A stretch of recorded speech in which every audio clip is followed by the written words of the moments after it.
About some things, there's no disagreement.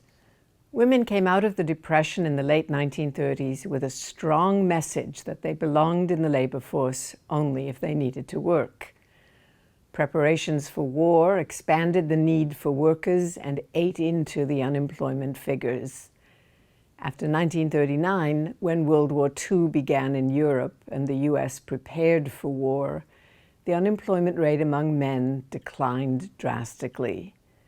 And after December 7, 1941, the attack on Pearl Harbor, a palpable shortage of workers led employers to seek out women workers. Different women now heard different messages. On the one hand, patriotism required mothers to stay at home. They and their children could help the war effort by growing victory gardens of vegetables and fruits in their backyards, by saving tin cans and recycling products like cooking grease. Obeying rationing rules and making the most of meatless days without complaint would help the war effort and release household money to buy war bonds.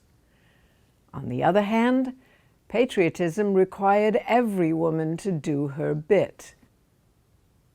3 million women volunteered to roll bandages and prepare medical kits at the Red Cross. Others joined auxiliary branches of the armed services, but the vast majority heeded the call to take up jobs that had been vacated by men drafted into the military. In 1940, with war preparations ramping up, still only about 30% of employers were willing to hire women for available jobs. The remaining 70%, echoing the job scarcity of the Depression years, claimed that male workers were not willing to work with women. After all, women were only temporary low-wage workers, not serious about their jobs and not worth the effort of training them. By 1942, just a couple of years later, attitudes had changed. Employers faced now with a real shortage of men were willing to hire women in more than 50% of available jobs. In short, they opened up jobs to whoever was available to do them.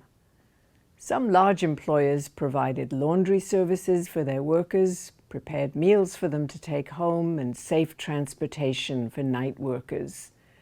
But even then, employers stayed away from hiring married women with children. As the war continued, the United States Employment Services and the War Manpower Commission tried to encourage even married women with children to take jobs. To make that possible, Congress passed legislation providing child care for women with children. A new attitude now prevailed. If women could find appropriate care for their children, war work demanded their presence. Suddenly, barriers against women working for pay outside the home dropped, even for women with children. We can see the effect of these changes in the rising numbers of women in the workforce, but we also see the continuing ambivalence to employing women with children in the consistent failure to provide them with adequate services. Stores and banks closed before women got out of work. Very little prepared food existed. Laundries were too expensive even for women with wartime pay, and they weren't convenient or readily available. Transportation was hard to come by. Housing shortages made it expensive to relocate families to areas where war plants and military industries flourished.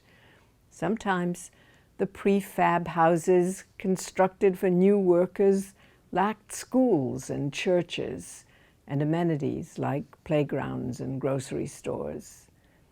To manage childcare, some women workers made use of family members or neighbors. Others found places in the rare child care centers, but government-funded child care was never adequate. It was poorly placed and underutilized.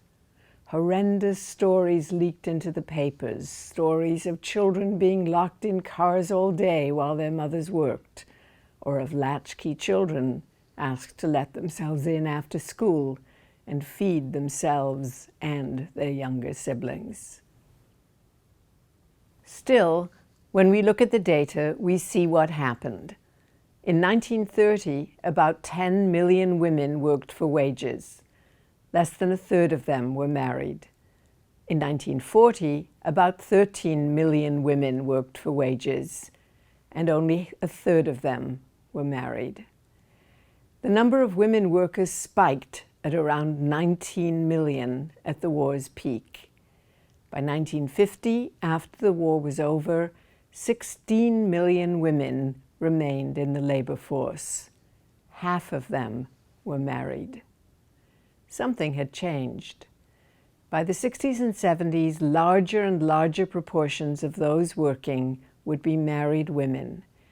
These figures precede and alert us to the moment we now live in. Neither marriage nor children any longer excludes women from wage work. Rather, the presence of children now makes it more, not less, likely that women will work for pay.